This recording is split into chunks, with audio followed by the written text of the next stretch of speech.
नमस्कार दोस्तों। तो आखिरकार आज उत्तराखंड को 4 महीने के दौरान तीसरा मुख्यमंत्री मिल गया। पुष्कर सिंह धामी वो उम्मीदवार हैं, वो मुख्यमंत्री हैं, वो चेहरा है, 2 बार विधायक रहे और 24 घंटों के भीतर ऐसा राजनीतिक घटनाक्रम चला कि एक मुख्यमंत्री को इस्तीफा देना पड़ा। 3 उम्मीदवारों के नाम चलते रहे, मुख्यमंत्री पद के दावेदारों के नाम हवा में तैरते रहे और पुष्कर सिंह धामी एक नाम सामने आया। युवा चेहरा, 2 बार के खटीमा के विधायक, बीजेपी युवा मोर्चा के अध्यक्ष रह चुके हैं। कहा जाता है संघ से उनके पुराने रिश्ते हैं और अचानक उनके नाम का ऐलान हुआ। केंद्रीय नेताओं की मौजूदगी में, केंद्रीय पर्यवेक्षक के तौर पर नरेंद्र सिंह तोमर की मौजूदगी में विधायक दल ने उन्हें अपना नेता चुन लिया। लेकिन सवाल इससे बड़ा है कि आखिर ऐसा उत्तराखंड में क्या हुआ कि बीजेपी हाईकमान को 4 महीने के भीतर तीसरी बार नेतृत्व परिवर्तन करना पड़ा। उत्तराखंड में आखिर क्या हुआ कि तीरथ सिंह रावत को सांसद होते हुए मुख्यमंत्री बनाया गया और अब संवैधानिक संकट का हवाला देकर या संवैधानिक संकट का आड़ लेकर उन्होंने इस्तीफा दिया और कहा जा रहा है चुनाव नहीं हो सकते थे, उपचुनाव, इसलिए इस्तीफा दिया। लेकिन सवाल तो यह है कि जब उन्हें बनाया गया था मार्च में मुख्यमंत्री, तब भी चुनाव 1 साल के अंदर होने थे और यह पता था कि यह संवैधानिक संकट तब भी आने वाला है, तो फिर उन्हें मुख्यमंत्री बनाया क्यों गया? और बनाया गया तो फिर तुरंत उपचुनाव में हिस्सा क्यों नहीं लिए और उसके बाद आज फिर नेतृत्व परिवर्तन? ऐसे कई सवाल हैं और उनसे बड़ा सवाल कि बीजेपी उत्तराखंड में डरी हुई क्यों है? क्या डर है कि बीजेपी शतरंज के प्यादे की तरह चाल चल रही है? और उसके बाद सीनियर नेता, पूर्व मुख्यमंत्री भी त्रिवेंद्र रावत, सुना वो भी कतार में थे, सतपाल महाराज कतार में थे, धन सिंह रावत कतार में थे, निशंक का नाम भी हवा में था, हालांकि लोकसभा सदस्य हैं इसलिए उस पैमाने पर देखिए कि उपचुनाव नहीं हो सकता तो उनकी उम्मीदवारी शायद इस आधार पर नहीं बनती, लेकिन हवा में ये नाम और बीच में पुष्कर सिंह धामी का आना। तो इन्हीं बातों को समझने की कोशिश करेंगे कि बीजेपी का डर क्या है और क्या उस डर का निदान पुष्कर सिंह धामी के रूप में है। हमारे साथ 3 मेहमान स्क्रीन पर आप देख पा रहे होंगे।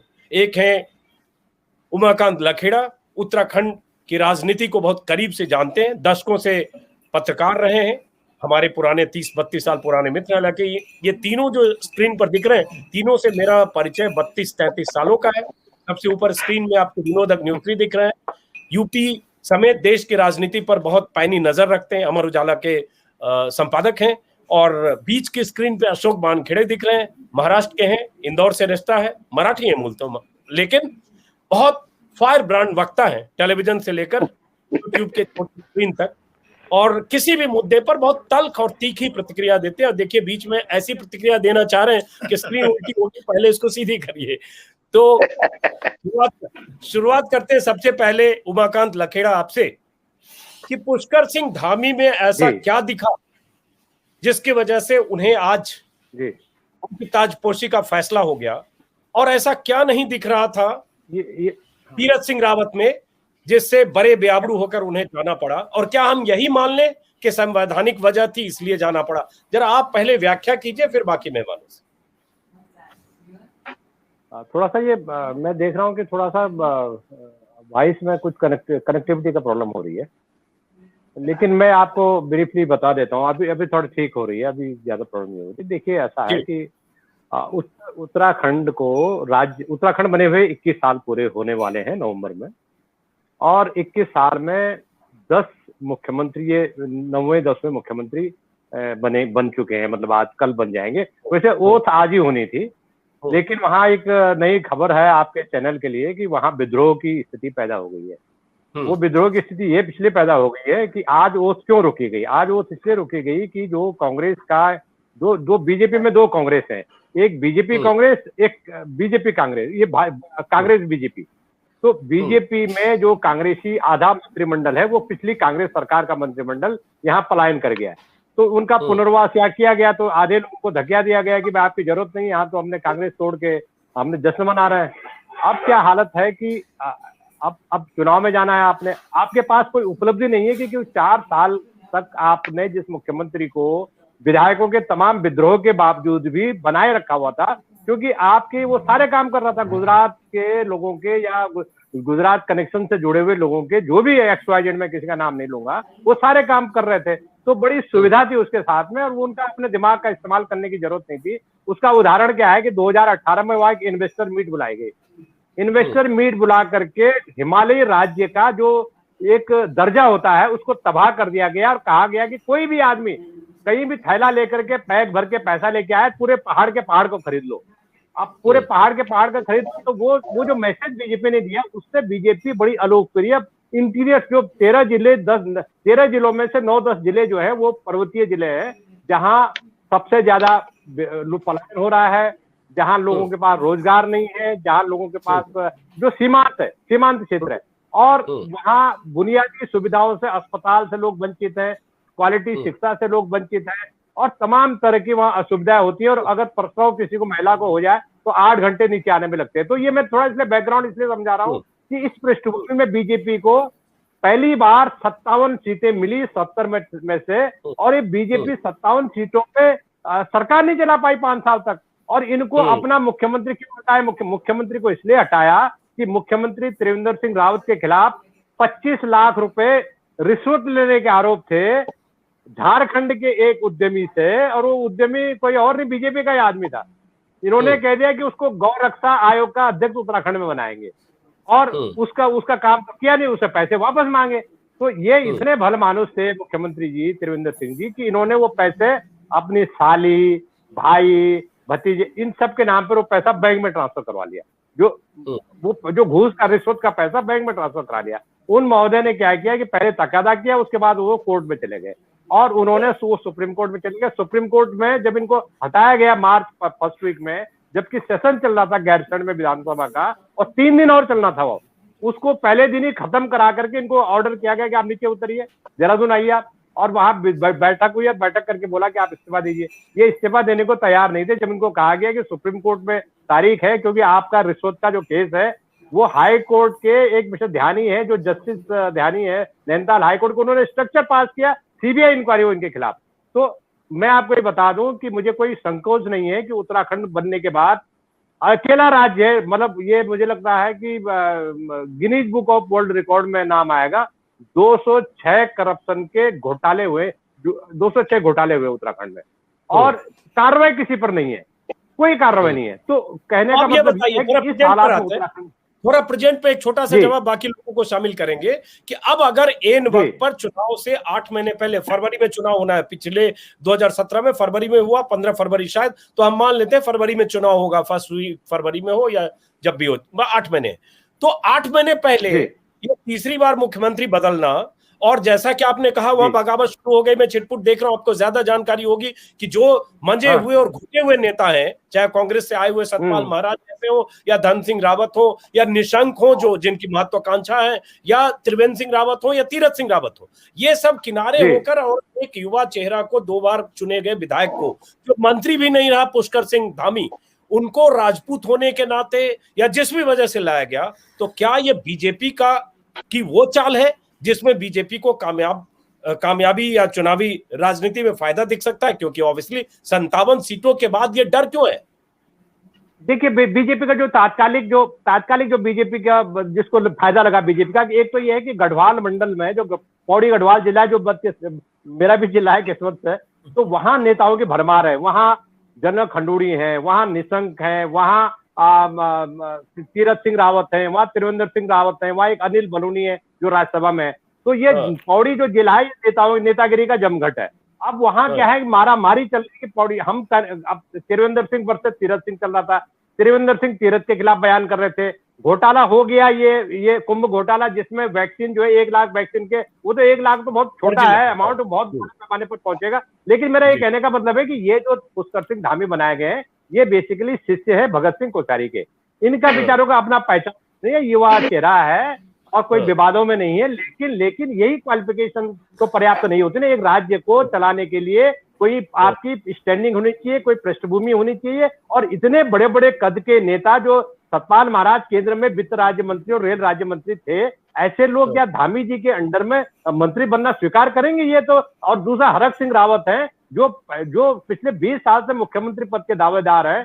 जो कांग्रेस सरकार गिराने में महारत जिनको हासिल थी, अब वो इस पीछे त्रिवेंद्र सरकार को गिराने में भी इन्हीं लोगों को महारत हासिल हुई।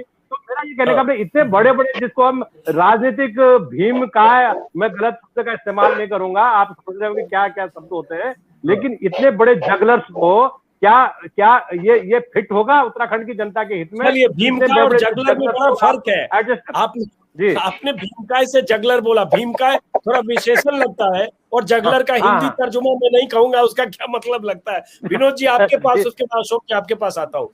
सवाल वही है कि बीजेपी को उत्तराखंड में विनोद जी क्या ऐसा डर लगता है जिसकी वजह से ये हुआ, और क्या उस डर का निदान ये पुष्कर सिंह धामी है क्या? और एक सवाल जब आप बताएंगे उसी से हम समझेंगे, क्या सिर्फ जातिगत आधार, हरीश रावत एक मुख्यमंत्री के चेहरा होंगे, राजपूत ही चाहिए, और क्या लगता है आपको जिसकी वजह से जितने नाम उन्होंने भी गिनाए उमाकांत ने, सारे को किनारे करके इस पर दाव खेला बीजेपी ने?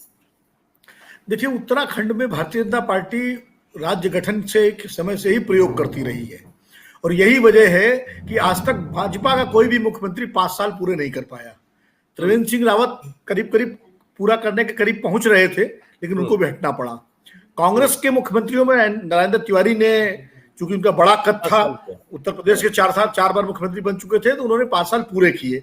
वरना वहां भी विजय बहुगुणा और हरीश रावत भी बीच में ही हरीश रावत बने थे मुख्यमंत्री। तो ये कुछ उत्तराखंड का संयोग कहें, दुर्भाग्य कहें, दुर्योग कहें, ये कोई भी मुख्यमंत्री तिवारी जी को छोड़ करके 5 साल पूरा नहीं कर पाया, और भाजपा का तो कोई नहीं कर पाया।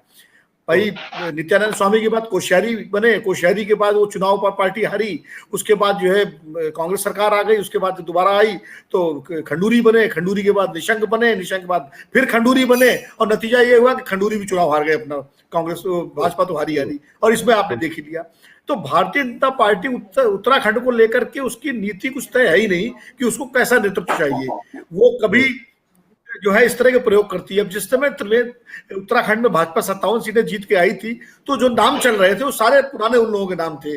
मतलब प्रकाश पंत जैसा, जो हमारे बीच में नहीं है, जो सबसे योग्य मुख्यमंत्री पद के उम्मीदवार हो सकते थे, जिनके बारे में उनके विरोधी भी कहते थे कि अगर बेस्ट कोई कैंडिडेट बीजेपी में तो प्रकाश पंत है, लेकिन उनको मुख्यमंत्री नहीं बनाया गया।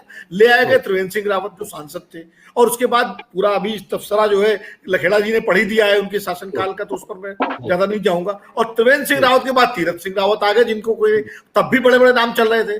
अब धन सिंह रावत की अगर बात करें, धन सिंह रावत ठीक है, उतने वरिष्ठ नहीं, लेकिन जमीनी कार्यकर्ता है, लगातार मंत्री रहे, उनका 2 बार नाम चला, सबसे आगे नाम चला, और पिछली बार नाम चला, और नाम चलने के बाद कैबिनेट मंत्री भी नहीं बनाए गए, फिर भी राज्य मंत्री रह गए। तो ये क्या प्रयोग कर रही है भाजपा? ये जो बन गए, ये तो किसी तरह के मंत्री में भी नहीं रहे। हाँ, ये जो ये मंत्री भी नहीं, विधायक रहे।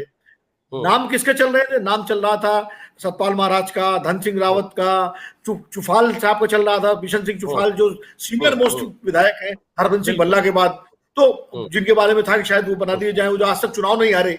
तो ऐसे लोग जो है भाजपा के पास हैं, लेकिन भाजपा ने मदन कौशिक जो उसके प्रदेश अध्यक्ष हैं, वो मजबूत नेता है। इसके अलावा अगर सांसदों में तो अजय भट्ट हो सकते थे, लेकिन सांसद नहीं बनाना था, विधायक बनाना था। अब धामी को लाए। धामी को लाने के पीछे मुझे 2 बातें लगती हैं। राजपूत तो इनको लाना ही था, क्योंकि उत्तराखंड की जो राजनीति राजपूत और ब्राह्मण वर्सेस राजपूत है, उसमें राजपूत वोट बैंक चूंकि कमोबेश बीजेपी के साथ ज्यादा एकजुट है, तो बीजेपी उसको खोना नहीं चाहती, और ये लाए। दूसरा क्या है, कुमाऊं से चूंकि लगातार ज्यादातर मुख्यमंत्री जो बीजेपी ने दिए वो गढ़वाल से दिए, कांग्रेस ने कुमाऊं से दिए, दोनों तिवारी जी और हरीश रावत, ये कुमाऊं से हैं, और खटीमा से। खटीमा की लोकेशन क्या है? खटीमा है तराई में, जहां से पहाड़ शुरू होते हैं, और वो क्षेत्र है उधम सिंह नगर जिले का, जहां किसान आंदोलन का भी प्रभाव पड़ा है, और उसका भी भाजपा को नुकसान हुआ है तराई में काफी। तो एक तो वो इनको भरना है। हालांकि रहने वाले वो डीडी हाट के हैं, धामी लखनऊ में पढ़े हैं, लखनऊ यूनिवर्सिटी में, जब हम लोग, मैं लखनऊ में था तो वो छात्र राजनीति पे थे, आया करते थे हम लोगों के पास, तो वो वहां के हैं। लेकिन खटीमा का प्रतिनिधित्व, कुमाऊं का प्रतिनिधित्व, और दूसरा भाजपा को ये लगता है कि वो चूंकि विधायक भी नहीं रहे हैं, और शायद जो गुटबाजी है उससे अलग है वो इतर है, और चूंकि उनको एक आगे की राजनीति करनी है, तो वो ज्यादा मेहनत करके वो चुनाव में कुछ अच्छा कर सकते हैं, और चूंकि मंत्री नहीं रहे इसलिए उनके खिलाफ भ्रष्टाचार का कोई आरोप नहीं है, कोई विवाद नहीं है। इन सब चीजों को देखते हुए बनाया गया है। लेकिन जो इसको लखेड़ा जी ने कहा कि जो बीजेपी में कांग्रेस है, बीजेपी कांग्रेस, इसमें सतपाल महाराज, वो रेखा, जो क्या कहते हैं, ये अपना हरक सिंह रावत, विजय बहुगुणा, यशपाल चौधरी, यशपाल आर्या, ये सारा जो पूरा ग्रुप है पूरा, ये वैसे भाजपा की रीति से अलग है। इनमें सब मुख्यमंत्री के दावेदार मुख्यमंत्री बनने के लिए यहाँ आए थे। सतपाल महाराज भी, हरक सिंह रावत भी और यशपाल आर्या भी, ये सारे मुख्यमंत्री, विजय बहुगुणा तो मुख्यमंत्री रह चुके हैं। अब ये कैसे पचाएंगे धामी जी को? फिर बीजेपी के जो वरिष्ठ नेता हैं वो कैसे पचा पाएंगे? ये सारे सवाल है, इसीलिए शायद शपथ ग्रहण टाला गया है। तो मुझे लगता है अजीत जी, एक प्रयोग जो भाजपा बार बार करती है, कई राज्यों में कर चुकी है, कि चुनाव से पहले मुख्यमंत्री बदलने का, वो सिर्फ 2 जगह कामयाब हुआ है। एक गुजरात में कामयाब हुआ है जब केशुभाई पटेल को हटा के नरेंद्र मोदी बनाए गए थे। दूसरा मध्य प्रदेश में जब बाबूलाल गौर की जगह शिवराज सिंह चौहान बनाए गए। उत्तर प्रदेश में इन्होंने कल्याण सिंह को हटाया, रामप्रकाश गुप्ता को बनाया, राजनाथ सिंह को बनाया, बीजेपी हारी।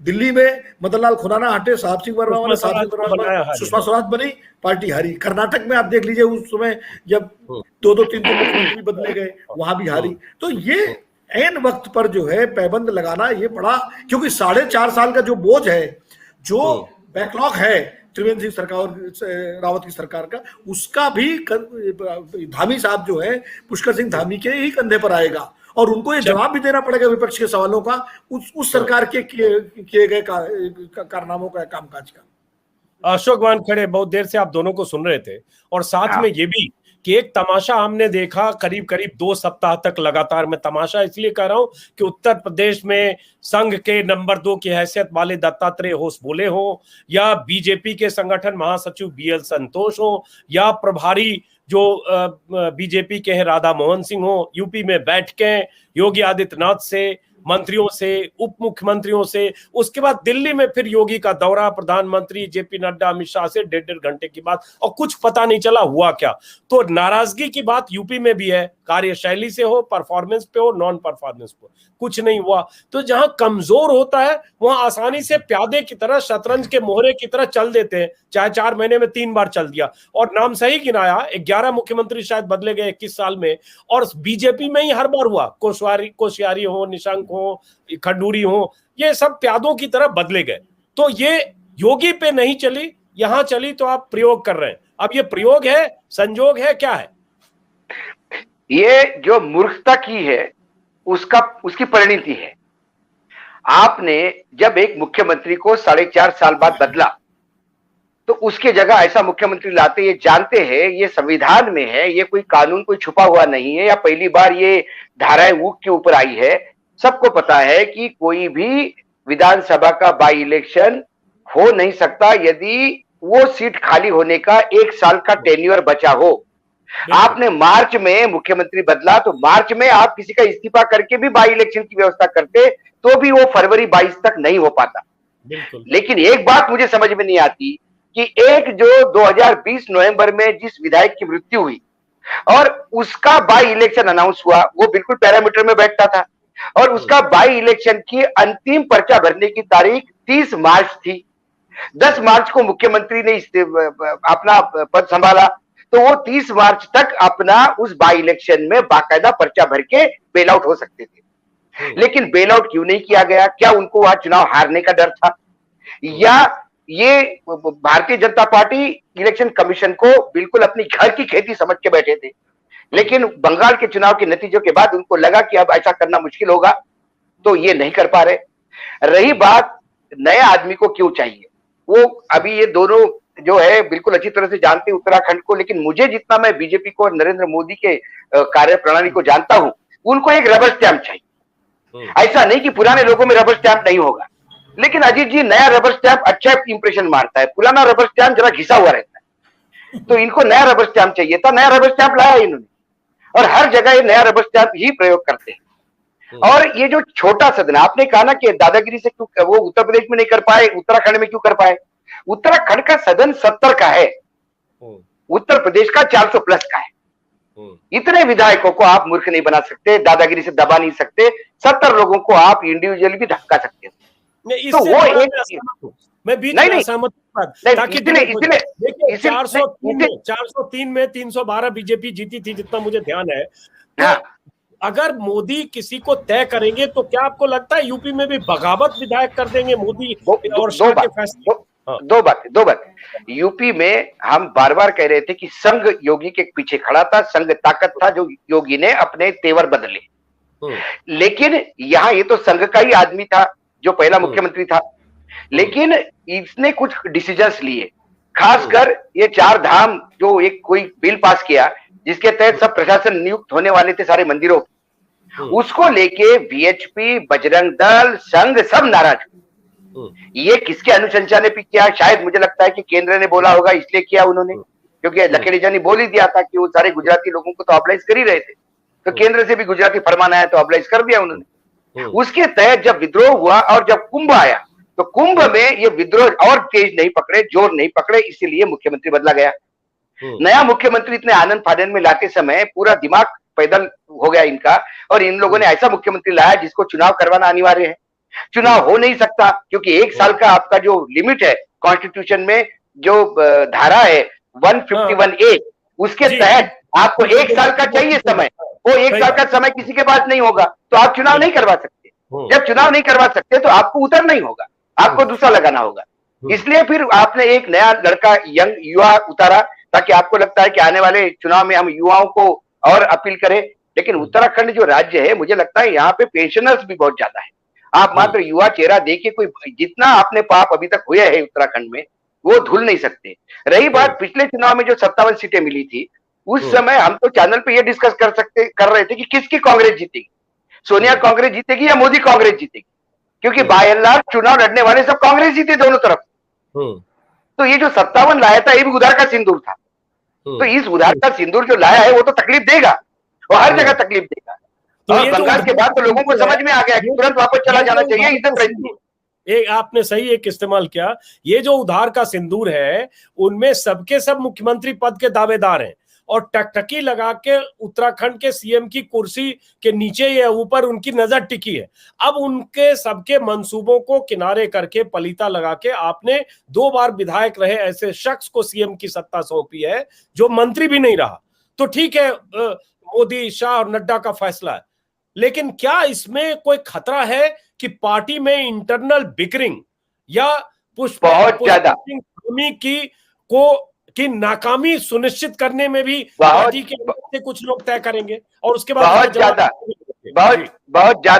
ज्यादा, क्योंकि वो बीजेपी अभी नहीं रही है जहां विद्रोह चुपचाप हुआ करता था या ऑफ द रिकॉर्ड कोई कान में बोल के चला जाता था। अब प्रखर रूप से बोलने लगे हैं, खासकर बंगाल के चुनाव के बाद हर जगह पे प्रखरता से लोग अपना पक्ष रखने लगे हैं। और अब ये सेंट्रल लीडरशिप को भी समझ में आ गया है। लेकिन फिर मैंने कहा कि ये छोटा राज्य है, आपको लगा ये जो उधार का सिंदूर है इनको अलग समझाया जाएगा, क्योंकि हर एक को आपने लॉलीपॉप मुख्यमंत्री का ही दिया जब साथ में लिया तो। और कांग्रेसी इस मामले में बहुत शाणे हैं, अपने से जो बात हुई वो किसी को बताते नहीं, पड़ोसी को। वो बिल्कुल साथ में ही रहते हैं लेकिन बताते नहीं कि मुझे भी मुख्यमंत्री बोल के पार्टी में प्रवेश दिया है। तो ये जो तमाम चीजें होती है, इससे उत्तराखंड में जो इन्होंने प्रयोग किया ये बहुत बुरी तरह से फंसेगा, क्योंकि 4 साल की इनकम्बेंसी है। इनकम्बेंसी बुरी इनकम्बेंसी है क्योंकि आपने कोई अच्छा काम नहीं किया। अभी लखेड़ीजा ने तो पूरा बयान किया है। उसके बाद आपने एक मुख्यमंत्री लाया, तो ये जो पुराने लोग हैं, जैसा बंगाल में पुराने बीजेपी वालों ने बिल्कुल साथ नहीं दिया, क्योंकि 145 लोग बाहर से लाके आपने टिकट दिए। वही हाथ ओडिशा में भी देखने को मिलता है। ओडिशा में जो पुराने कांग्रेसी है, वो बीजेपी वाले, वो सब नाराज है क्योंकि नए बीजेडी से जो लोग आए हैं वो बिल्कुल साथ नहीं देते, इसलिए वहां पे भी बीजेपी की हालत बुरी। तो ये तमाम जगह पे ये जो नए लोग आते हैं, और खासकर संघ चालक ने बोल भी दिया भोपाल में एक भाषण में कि ये जो बाहर के लोग आते हैं या पार्टी की विचारधारा को वही रख पाएंगे कि पार्टी ही बदल जाएगी, कि बाहर के लोगों को कितना आने देना है। ये मध्य प्रदेश में सत्ता परिवर्तन के बाद संघ चालक मोहन भागवत ने कहा है। लेकिन इसके बावजूद देखिए वो तो बेकार बातें हैं, ये हाथी के दांत खाने के और दिखाने के और हैं। ये भाषण देने के लिए नैतिकता का आवरण चोला ओढ़े मोहन भागवत कुछ भी कहे, हो क्या रहा हम देख रहे हैं। मुकुल राय को लाए, भाग के टीएमसी में वापस गए, शुभेंदु अधिकारी उनके लाडले बने। मध्य प्रदेश में पूरी की पूरी कांग्रेस अगर सिंधिया के नेतृत्व अजीत जी एक मिनट, संघ की जो कार्य प्रणाली है, मुझे लगता है कि हमारे मित्र बहुत अच्छी तरह से जानते हुए बता पाएंगे। संघ इमीडिएटली रिएक्ट करता नहीं, संघ बोल के चुप हो जाता है। और यही कारण है कि संघ ने योगी के थ्रू इंडिकेशन दिलवा दिया कि यदि हम आपसे बदतमीजी किसी से करवा सकते हैं तो इससे करवाएंगे कि आपको समझ में आ जाएगा बदतमीजी किसको कहते हैं। ये इंडिकेशन है संघ का। संघ कभी ऐसा नहीं बोलता, संघ ने अपने विचार बता के खत्म हो गया। संघ ये नहीं बोलेगा उसको क्यों लिया, उसको क्यों, जवाबदेही नहीं पूछता। वो फिर अपनी औकात दिखाता है, जैसा उत्तर प्रदेश में दिखा दिया। वो क्या है, वो हौस बोले भले इधर उधर चलते होंगे, लेकिन हौस बोले के जाने आने के बाद भी क्यों भैया जी जोशी को एक्टिव होना पड़ा, रिटायर्ड भैया जी जोशी, और क्यों फिर ऐसा होना पड़ा कि प्रधानमंत्री कार्यालय और संघ के बीच में भैया जी जोशी रहेंगे? कि प्रधानमंत्री कार्यालय को सरेंडर होना पड़ा संघ के पास। बोलना चाह रहे हैं विनोद अग्निहोत्री भी कुछ बोलना चाह रहे हैं, उनसे लेते। उससे पहले ये भी स्थिति आई कि दत्तात्रेय होश बोले 2 दिन लखनऊ में रहे, मिलने गए थे योगी से, योगी उन्नाव और गोरखपुर चले गए, वो संघ के नंबर 2 है। अब चलिए विनोद जी क्या बोलना चाह रहे हैं आप? नहीं, मैं ये बोलना चाह रहा हूँ, अशोक जी तो बहुत बेहतर जानते हैं संघ को, चूंकि ये काफी कवर भी करते रहे हैं और नागपुर आना जाना भी इनका ज्यादा है, मेरा तो उतना नहीं है। देखिए संघ का जो आप इतिहास देख लीजिए, बड़ा दिलचस्प आपने कही, नागपुर आना जाना है बड़ा। नहीं, नागपुर शहर है, अच्छा शहर है, संतरे अच्छे मिलते हैं वहाँ। देखिए अरे मैं विदर्भ का रहने वाला हूँ, नागपुर जाता हूँ, इसका मतलब ये थोड़ी है कि मैं रोज संघ पे जाके वहां पे वो लेता हूँ, ध्यान लेता हूँ। अरे संतरे खाने तो जाते होंगे। अच्छा देखिए, जो बात कर रहा था, संघ जो है, संघ की कार्य पद्धति क्या है, संघ जो है बनेगा साथी है, जब बन जाती है तो उसका श्रेय संघ का, बिगड़ जाए तो संघ अपने तेवर दिखाने लगता है। जब तक आप सिंधिया को तोड़ के मध्य प्रदेश सरकार बना लीजिए, संघ चुप रहेगा। आप जो है उत्तराखंड में लोगों को ले आइए, 57 सीटें ले आइए, संघ चुप रहेगा। बंगाल में आप पूरी बीजेपी बदल दीजिए, संघ इस उम्मीद में चुप रहेगा कि शायद सरकार बन जाए।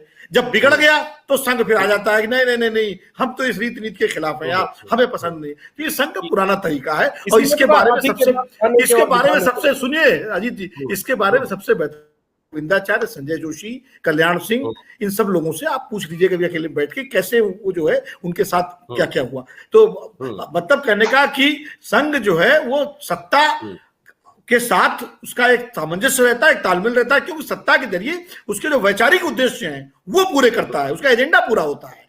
तो संघ चाहे अटल बिहारी वाजपेयी रहे हो, चाहे नरेंद्र मोदी रहे हो, वो संघ कभी उनके खिलाफ नहीं जाएगा, क्योंकि उसके जरिए ये शंका हो। मैं उत्तराखंड के बारे में एक चीज कहने वाला था, या पहले हरीश लखेड़ा जी बोल रहे उसके बाद नहीं आप बोलिए, उसके बाद उनके पास जाता हूँ। आप बोलिए। मेरे को देखिए, उत्तराखंड में समस्या ये है, कुछ टेक्निकल उत्तराखंड पर हम लोग चर्चा कर रहे हैं। नहीं उमाकांत जी आप सही है, आ रहा हूँ आपके पास। उमाकांत जी सही है, आप ऑडियो वीडियो दोनों परफेक्ट है, चेहरे पे चमक बरकरार है। आ रहा हूँ जरा विनोद जी से बात करके। हाँ अजीत जी, मेरे कुछ टेक्निकल प्रॉब्लम हो गई आवाज में। नहीं चलिए, मेरी आवाज आ रही है आप तक उमाकांत जी? कुछ टेक्निकल प्रॉब्लम हो गई आवाज में। अच्छा चलिए, आप होल्ड करिए। चलिए विनोद जी क्या बोल रहे हैं? उत्तराखंड में इस तरह के प्रयोग भारतीय जनता पार्टी करने का कोई भी पार्टी इसलिए कर पा रही है, मैं बार बार इस बात को कहता हूं कि यही उत्तराखंड जब उत्तर प्रदेश का साथ था, हिस्सा था, तब यहाँ गोविंद वल्लभ पंत, केसी पंत, नारायण तिवारी, हेमचंद्र बहुगुणा, ब्रह्मदत्त जैसे कद्दावर नेता हुए, जिन्होंने पूरे देश, जो राष्ट्रीय नेता थे।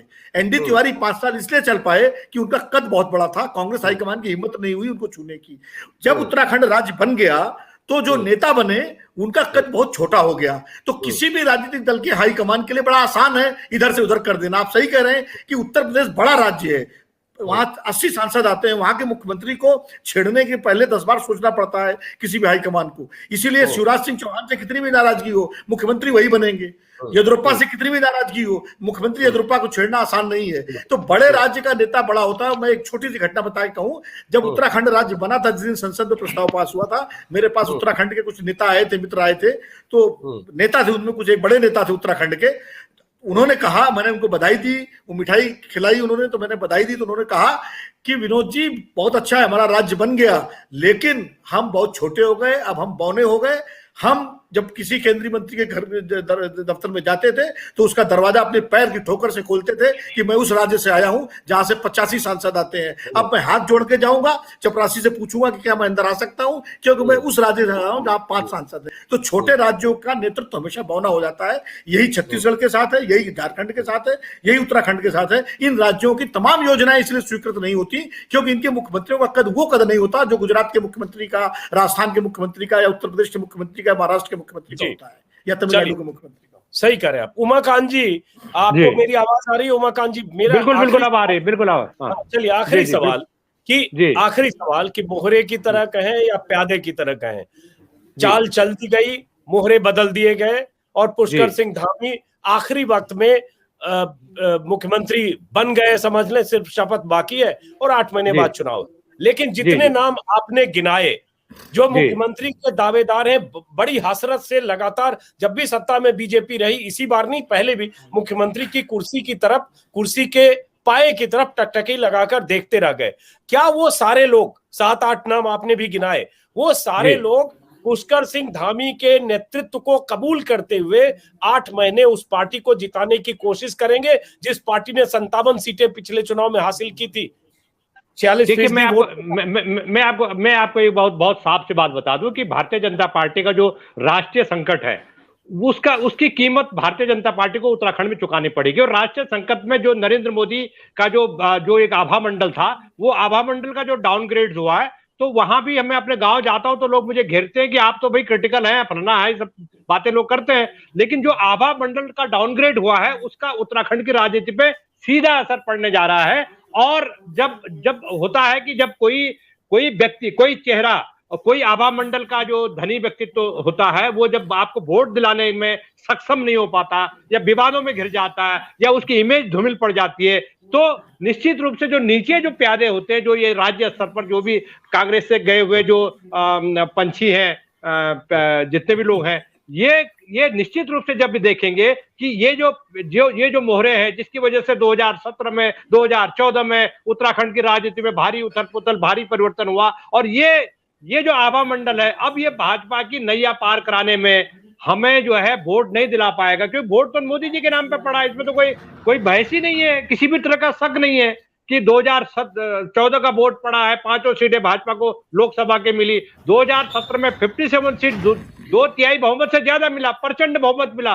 तो सवाल यह है कि जब आप प्रचंड बहुमत के बावजूद भी आप सरकार नहीं चला पाए, आप राजधानी तय नहीं कर पाए, आप पलायन जो उत्तराखंड के जो पर्वतीय जिलों से मैसिव पलायन हो रहा है, उस पलायन को रोकने की कोई आप योजना नहीं बना पाए। भ्रष्टाचार चरम पर है, नौकरशाही हावी है, आपको रोज बच्चे घर घर में बेरोजगार हैं। हम अपने गांव जाते हैं, 10 लोग पहुंच जाते हैं, हमारे बच्चे को नौकरी लगा। मैंने कोई फैक्ट्री थोड़ी दिल्ली में खोली होगी नौकरी लगा। तो मुझे ऐसा लगता है कि उत्तराखंड में ये जो सवाल आपने पूछा है, ये बहुत अहम सवाल है। और ये जो लोग हैं, किसी भी सूरत में ये क्योंकि इनको क्या मिलने वाला है? अभी आप इनसे कोई पूछेगा कि ये जो चुनाव लड़ेंगे आप उत्तराखंड में, कि पुष्कर सिंह धामी के नेतृत्व में चुनाव लड़ेंगे आप, तो पुष्कर धामी के नेतृत्व में चुनाव लड़ेंगे तो नैतिकता के हिसाब से पुष्कर धामी को ही चीफ मिनिस्टर बनाना पड़ेगा। तो इनकी तो पूरी राजनीति की जो पीढ़ी है वही खत्म हो जाएगी, बीज ही खत्म हो जाएगा। तो सवाल ये है कि ये स्वीकार नहीं करेंगे। मुझे लग रहा है कि इन लोगों की बैठक हो रही है उत्तराखंड, और सतपाल महाराज जो प्रबल दावेदार थे और जो सेंट्रल और आरएसएस की लीडरशिप को बड़े आश्वस्त करके गए थे। पिछली बार भी उन्होंने जब त्रिवेंद्र को हटाया था तो पूरी जी जान उन्होंने लगाई थी, और इस बार भी उन्होंने पूरी जी जान लगाई कि देखिए मेरा दावेदारी है, मैं कांग्रेस से आपके साथ विधायक लेके आया हूं, मैं केंद्र में मंत्री था।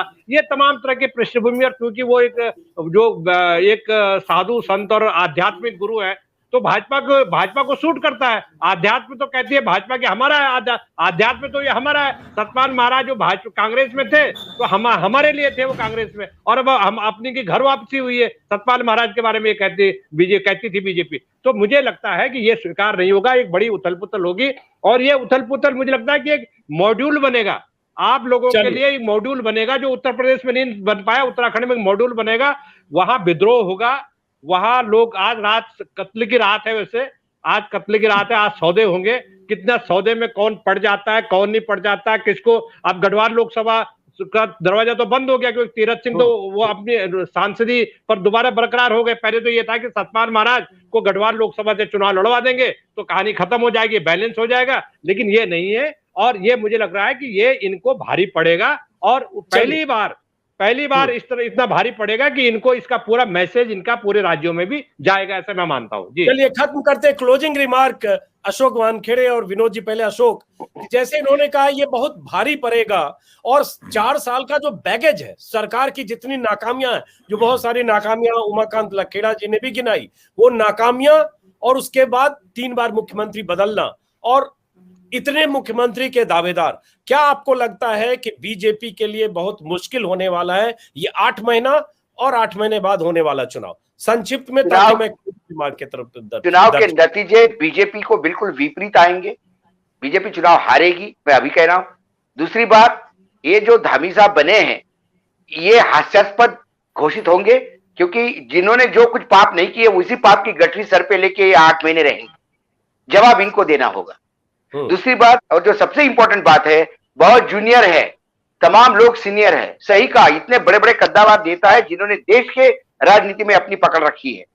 ये सब लोग वो धामी को जीने नहीं देंगे, और उसका हश्र ये होगा कि भारतीय जनता पार्टी बुरी तरह से चुनाव हारेगी। लेकिन देखना यह है कि भारतीय जनता पार्टी में चल रहा घमासान कहीं कांग्रेस को उत्साहित करता है, या कांग्रेस जो उससे भी ज्यादा मरणासन्न स्थिति में है वैसी भी बनी रहती है। चलिए, क्लोजिंग रिमार्क विनोद जी, आप कांग्रेस की राजनीति को भी बहुत करीब से देखते सुनते रहे। अगर 2017 चुनाव की बात करें तो 11 सीटें कांग्रेस को मिली, वोट जरूर 33%, 13% वोट का फर्क सिर्फ था बीजेपी से। लेकिन अब जो स्थितियां हैं, उमाकांत जी ने बताया, और सवाल वही जो मैंने अशोक से पूछा, क्या लगता है कि बीजेपी को ये करके कुछ हासिल कर पाएगी, या आप पैबंद में कितना भी रफू करें इससे कोई फर्क नहीं पड़ता? देखिए अजीत जी, कपड़ा जब कई जगह से फट जाता है तो उसमें जैसे एक जगह पैबंद लगाते हैं तो दूसरी जगह उसमें सुराख हो जाता है। तो ये स्थिति इस समय हो रही है, और मुझे लगता है कि भारतीय जनता पार्टी को के नवनिर्वाचित मुख्यमंत्री को, नवनियुक्त मुख्यमंत्री को जितनी ऊर्जा लगानी चाहिए संगठन और सरकार का कामकाज को दुरुस्त करने में, उससे ज्यादा ऊर्जा लगानी पड़ेगी उनको अपनों को मनाने में और समझाने में, उनके हाथ आगे पीछे की भाई सतपाल महाराज जी आप सहयोग करिए, धन सिंह रावत जी आप सहयोग करिए, और मदन कौशिक जी आप सहयोग करिए, और चुफाल साहब आप सहयोग करिए, वो उसमें ही उनका समय ज्यादा निकलेगा। और ये जो है, जो छत्रप वहां पर जो तमाम भाजपा के वरिष्ठ नेता हैं, ये अपना शेयर जो है ज्यादा से ज्यादा लेना चाहेंगे, प्रशासन में भी, सरकार में भी, पार्टी में भी, और हर चीज में। और उसकी वजह से जो आंतरिक अंतर्विरोध होता, जो 2017 में जिसका जिक्र किया, कांग्रेस में हो गया था। कांग्रेस में हरीश रावत एक तरफ, विजय बहुगुणा, सतपाल महाराज, भरत सिंह रावत, यशवंत आर्या, इंदिरा हृदय, सारे लोग थे, और जो खींचतान मची थी, और हरीश रावत आधे से ज्यादा कांग्रेस चली गई थी बीजेपी में। और कांग्रेस का होता क्या है, छोटा राज्य है, छोटी विधानसभा होती है, तो नेता के साथ साथ उसका जनाधार भी चला जाता है, क्योंकि स्थानीय प्रभाव बहुत होता है नेता का, तो उसका नुकसान कांग्रेस को उठाना पड़ा।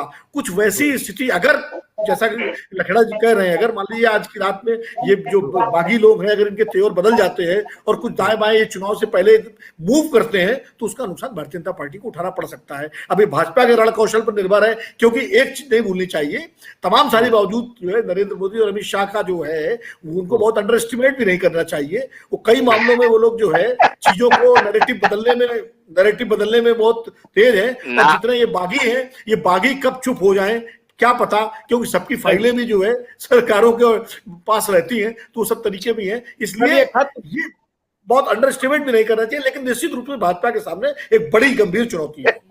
खत्म करने से पहले ठहाका क्यों लगा रहे हैं अशोक जी? सिर्फ ठहाकों का नहीं, मुझे विनोद जी ने कहा कि अमित शाह और मोदी जी बहुत बड़े रणनीतिकार है। ये वो रणनीतिकार है, ये समझ भी नहीं पाए जिसको मुख्यमंत्री बना रहे हैं उसको अपन जितवा के भी लाएंगे कि नहीं लाएंगे। ये वो रणनीतिकार है, इनको ये भी पता नहीं था कि ये युवाओं को लाओगे तो क्या बाकी नाराज नहीं होंगे। ये वो रणनीतिकार है जो 200 प्लस बोलते थे और 200 प्लस मनसा आ गई। तो ये रणनीतिकार का यदि एवरेज देखा जाए, एक सेकंड, रणनीतिकार का एवरेज देखा जाए तो गुजरात के चुनाव से लेके बंगाल के चुनाव तक ये रणनीतिकार मारी खाते आए हैं। लोकसभा का चुनाव छोड़ के सारे राज्यों के चुनाव में इनकी रणनीति मारी खाई है। अरे सुन लो मेरी गुजरात के चुनाव से लेके, अरे मेरी सुन लो, सबको मालूम है यार, ज्यादा तेज तैरने वाला भी कई बार डूबता है, क्योंकि वो ओवर कॉन्फिडेंट होता है। उसको लगता है मुझसे, मैं तो समुद्र में रोज छलांग लगाता हूँ, और जो तैरना नहीं जानता वो तो किनारे बैठा रहता है, वो नहीं डूबता। तो जो बड़े रणनीतिकार है मात भी वही खाते हैं, क्योंकि वो इतना ज्यादा विश्वास से भरे होते हैं, तो उसमें डूबने के बाद लाश किनारे पे लगती है। खत्म करते हुए एक रिमार्क के साथ, इतने बड़े रणनीतिकार, चाणक्य, न जाने क्या क्या, इलेक्शन मशीन, सब तरह की उपाधियों से जिन्हें नवाजा गया, उनके दिल्ली में रहते हुए दिल्ली में 67 सीटें अरविंद केजरीवाल को पहली बार और 60 प्लस दूसरी बार करंट लगाने के भाषण के बाद और उसके बाद दीदी ओ दीदी के नारे के साथ प्रधानमंत्री शर्मनाक तरीके से अश्लील भाषण के साथ प्रचार करते हुए, और उसके बाद 77 पर बीजेपी सिमटी। सही बात है, ये दोनों मिसालें हैं, लेकिन दूसरी बात ये भी है, इसमें भी कोई शक नहीं है कि बीजेपी को अपने दम पर 300 से ज्यादा सीटें मिली है। नरेंद्र मोदी की लोकप्रियता दूसरे देश में नेताओं की तुलना में बहुत ज्यादा है। इसलिए सवाल उठता है, क्या मोदी के नाम पर उत्तराखंड में चुनाव होगा, या प्यादे की तरह, मोहरे की तरह जो ये 3 बार मुख्यमंत्री बदले, इससे कोई फायदा होगा? मैं एक और अंदेशा लगाता हूं, क्या ऐसा भी हो सकता है 3 महीने बाद फिर से कोई मुख्यमंत्री आ जाए, 4 महीने बाद, और उसके बाद चुनाव उस मुख्यमंत्री के नेतृत्व में हो? फिलहाल इस वीडियो को, इस बातचीत को दोस्तों यही खत्म करते हैं। आप सभी मेहमानों का बहुत बहुत शुक्रिया, उमाकांत लखेड़ा जी, अशोक जी और विनोद जी, नमस्कार।